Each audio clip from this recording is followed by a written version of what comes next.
Praise the Lord and happy Father's Day to all the fathers, especially जो Sunday मन्ना का हिस्सा हैं उनके लिए, बाकी और सब लोग जो कभी बाद में भी देखेंगे, आपको भी have a blessed Father's day.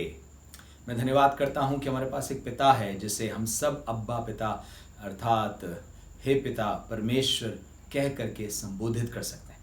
Imagine करिए अगर सिर्फ ये कहा जाए कि तुम कभी भी बॉस को बॉस ही कह सकते हो, तुम्हारा कोई और नाम से नहीं पुकार सकते। इसका मतलब क्या है? वो अपने अधिकार को सबसे ज्यादा तवज्जो देता है। लेकिन जब कोई कहता है, बॉस भी आके कहता है कोई बात नहीं, रिश्ते से पहले पुकारा करो, मैं तुम्हारा भाई हूं, तो ऐसा लग रहा है कि रिश्ते को ज्यादा तवज्जो देता है। इसलिए परमेश्वर ने कहा, यद्यपि वो परमेश्वर है, स्वर्ग और पृथ्वी का राजा और अधिकारी है, यद्यपि उसके हाथ में सारा अधिकार है, वो जिसको चाहे नाश कर सकता है, जिसको चाहे बना सकता है, फिर भी वो कहता है जब तुम दुआ करना मुझसे तो मेरे अधिकार को याद करके नहीं, पर मेरे प्यार को याद करके दुआ करना, और ये दुआ करना हे हमारे पिता। मत्ती 6 में लिखा है, इसलिए जब तुम प्रार्थना करो तो कहो हे हमारे पिता। क्यों?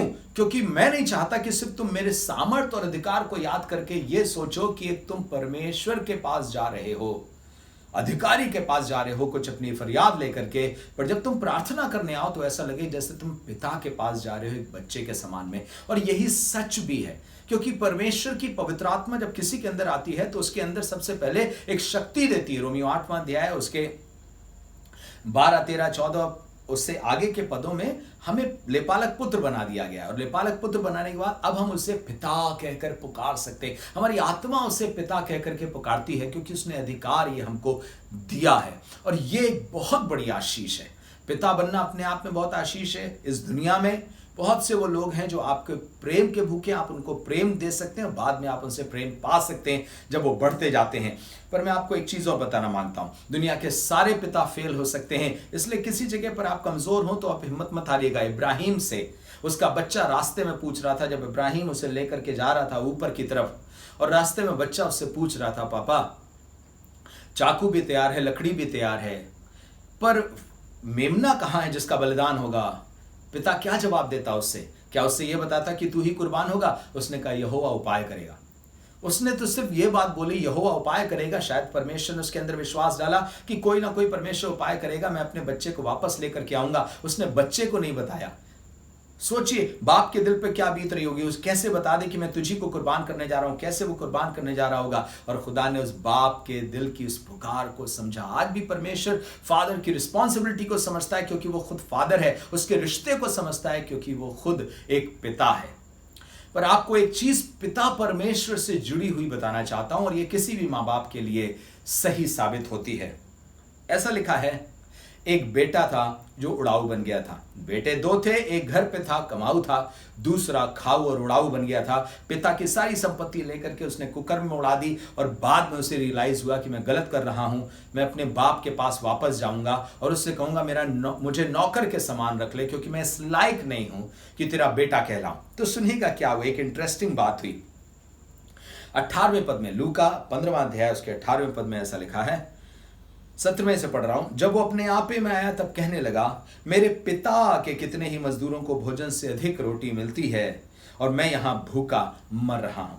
मैं अब उठकर अपने पिता के पास जाऊंगा और उससे कहूंगा कि पिताजी, मैंने स्वर्ग के विरोध में तेरी दृष्टि में पाप किया, अब इस योग्य नहीं रहा कि तेरा पुत्र कहलाऊं, मुझे अपने एक मजदूर के समान रख ले। अब आप यहां पे दोनों चीजें देख रहे हैं। एक तरफ वो कह रहा है पिताजी, और दूसरी तरफ कह रहा मजदूर के समान रख ले। इसका मतलब कहीं उसके दिल में एक इच्छा है कि मैं बेटे के समान ही रहूं, पर अपनी योग्यता की तरफ देख रहा है, तो योग्यता की तरफ देख के कह रहा मैं अयोग्य हूं, मैं बेटा कहलाने के लायक नहीं हूं। सबसे बड़ी समस्या जो आज के परमेश्वर के पुत्रों में होती है, आज बेटों में होती है, वो यही है कि वो अपनी योग्यता के मुताबिक ये समझते हैं कि मैं परमेश्वर की संतान हूं या नहीं हूं। परमेश्वर योग्यता के मुताबिक संतान नहीं गिनता, ना बुलाता है। आप बताइए कौन ऐसा पिता होगा कि अगर एक बच्चा उसका कमजोर हो, दूसरा मजबूत हो, तो वो मजबूत से कहे कि तू मेरा बेटा है, पर ये वाला मेरा बेटा नहीं है। मैं एक ऐसी स्त्री को जानता हूं जिसने अपनी बेटी को अपने कंधे पर उठा के पहाड़ पे चढ़ी वो, क्योंकि एक सभा में उसे आना था। मैं कहानी बताता हूं। मैं कसौली में गया हुआ था और वहां पर एक मीटिंग रखी गई थी, और मैंने एक स्त्री को देखा। जब मैं कार से जा रहा था तो एक स्त्री को देखा अपनी बेटी को लेकर के कंधे पर या पीठ पर लादे हुए ऐसे चढ़ करके जा रही उस मीटिंग में। मुख्य बात यह थी कि वो बेटी 38 साल की थी और पूरे दोनों हाथ पैर और से अपंग थी। उसने आज तक माँ के लिए शायद खाना बनाया नहीं होगा, उसने आज तक माँ को कुछ पैसा कमा के नहीं दिया होगा, माँ की कोई जिम्मेदारी उठाई नहीं होगी, बल्कि माँ उसके प्रति जिम्मेदारी उठा रही है। और 38 साल की वो लड़की हो चुकी है, लगभग 60 के आसपास की माँ है। अगर 60 के आसपास की माँ 38 साल से इस लड़की का बोझ ढो रही है और आज भी सारी सभा में पहुंचती है और उससे पूछा जाए क्या ये तुम्हारे लिए बोझ है, बोलेगी नहीं। पर पूछिए इसने दिया क्या है, इससे मतलब नहीं है। ये रिश्ता जो होता है इससे मतलब नहीं रखता कि क्या दिया है। आप परमेश्वर के पुत्र इसलिए नहीं है कि आपने ईश्वर को कुछ दे दिया है, उसे कुछ नहीं चाहिए आपसे। हजारों पहाड़ के सारे जानवर उसी के हैं, वो तो आपको देता है। और जब आप अपने उसमें से देते हो तो ये खुशी से देते हो, उसको भी अच्छा लगता है मेरे बच्चे मेरी सेवा के लिए देखो कितना कर रहे हैं, स्वार्थ के लिए नहीं जी रहे। पर उससे आपका कोई पैसा स्वर्ग पहुंचता नहीं है, कोई भी पैसा, सिर्फ स्वर्ग में लिखा जाता है, उसको याद किया जाता है और परमेश्वर आपको आशीष देता है उसके लिए। और यहां पर मैं उस मां को देख रहा हूं, लगभग 60 साल की मां है, 38 साल की उस बेटी को ढो करके लेके जा रही है। 38 साल से इसी तरीके से कर रही है और आज तक थकी नहीं है। मत सोचिए, शैतान आपके दिमाग में ये कभी ना डाले कि परमेश्वर आपसे थक गया है, आपकी गलतियों से थक गया। कितनी बार माफ करेगा? 4 बार माफ कर चुका है, अब नहीं माफ करेगा। 5 बार से ढो रहा है, अब नहीं ढोएगा। उनको ये बताने की कोशिश करता अब हम अयोग्य हो गए। और इसने यही समझा, 19वें पद में लिखा है, अब मैं इस योग्य नहीं रहा कि तेरा पुत्र कहलाऊं, मुझे अपने मजदूर के समान रख ले। उठकर पिता के पास चला, अभी दूरी था कि पिता ने उसे देखकर गले लगाया। इसका मतलब क्या है? तू पुत्र के समान नहीं पर नौकर के समान आ रहा है कि किसी ने नौकर रख लिया जाए, नौकर रख लिया जाए। पर पिता दौड़ रहा है पिता के समान। पिता के घर में मजदूर नहीं, लौटे हुए बेटे चाहिए। और आपसे भी कहना मांग रहा हूं, परमेश्वर जब आपको आते देख रहा है तो नौकर नहीं देख रहा आपके अंदर, पर आपके अंदर देख रहा है कि उसका बेटा लौट करके वापस आ रहा है और खुशी के साथ दौड़ करके गया है। पिता का पूरा व्यवहार जो है वो पिता समान है, जबकि बेटे का पूरा व्यवहार नौकर समान होता चला जा रहा है। वो दूरी बना रहा है, वो डर रहा है, वो दंड से डर रहा है। ये सब नौकर का वो है। हमारे पास एक पिता है। On this Father's Day, I want to remind you that there is a Father who loves you so much and who is not making you his son because of your ability. आप achieve नहीं करते उसके status को, वो आपको देता है। ए छोटे झुंड मत डर, क्योंकि तेरे बाप को भाया की राज्य तुम्हें दे। परमेश्वर का पुत्र होने की क्षमता या अधिकार अचीव नहीं किया, उसने अपनी दया से आपको दिया है। सबसे बड़ी इसने गलती करी कि वो कहने लगा कि मैं इस योग्य नहीं रहा कि तेरा बेटा कहलाऊं, नौकर के समान रख ले। आके बोल ही रहा था। 21वां पद पढ़ रहा हूं, बाप ने खूब लगाया, गले चूमा।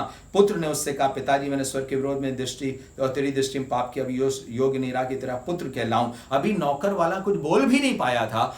तुरंत सुनिए 22वें पद में लिखा, परंतु पिता ने अपने दासों से कहा, झट अच्छे से अच्छा वस्त्र निकाल के उसे पहनाओ। झट, इसका मतलब क्या? वो भी पिता से बोल रहा है, मैं इस लायक नहीं रहा, मैं तेरा पुत्र कहलाऊं इस लायक नहीं रहा। बाप ऐसा लग रहा है, ऐसा करो नए कपड़े लेके आओ, इसकी जूती लेकर के आओ। इसका मतलब बाप कह रहा है, बेटा मैं समझ रहा हूं तू पश्चाताप कर रहा है, मेरे लिए इतना काफी है, तू अपनी योग्यता से मुझे खुश करने की कोशिश मत। कौन बाप ऐसा होगा कि अपने बच्चे के स्कूल जाए और स्कूल जाकर के मैम से कहे, मैम मैं चौधरी सिंह हूं और मैं इसलिए आया क्योंकि मेरा बेटा सक्षम सिंह इसी स्कूल में काम पढ़ता है, और ये बताइए स्कूल में सबसे ज्यादा नंबर ज्योग्राफी में किसके आए हैं? ज्योग्राफी में मिलिंद त्रिपाठी के। अच्छा।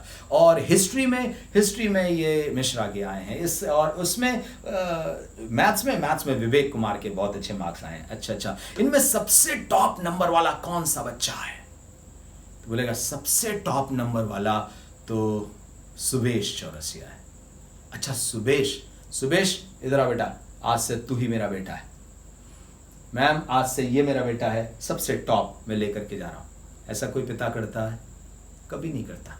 आपका पिता ऐसे क्यों करेगा कि वो टॉप लोगों को बोलेगा बस यही मेरी संतान है, ये जो गिर जा रहे हैं कमजोर हो जा रहे हैं मेरी संतान नहीं है? आज इस फादर्स डे पे आपको बताना मांगता हूं, सच में आज उस फादर को याद करिए जो आपकी योग्यता के मुताबिक आपको प्यार नहीं करता, पर सिर्फ इसलिए कि उसने अपने बेटे के द्वारा आपके साथ एक खून का रिश्ता जोड़ा है। उस खून के रिश्ते की वजह से आपको अपना बना चुका है और प्यार करता है। He loves you and he will run to you, और आपको बोलेगा बस मैं समझ गया, तेरा पश्चाताप मैंने देख लिया है, अब मुझे अपना काम करने दे, और वो आपके जिंदगी में काम करेगा। God bless you one more time.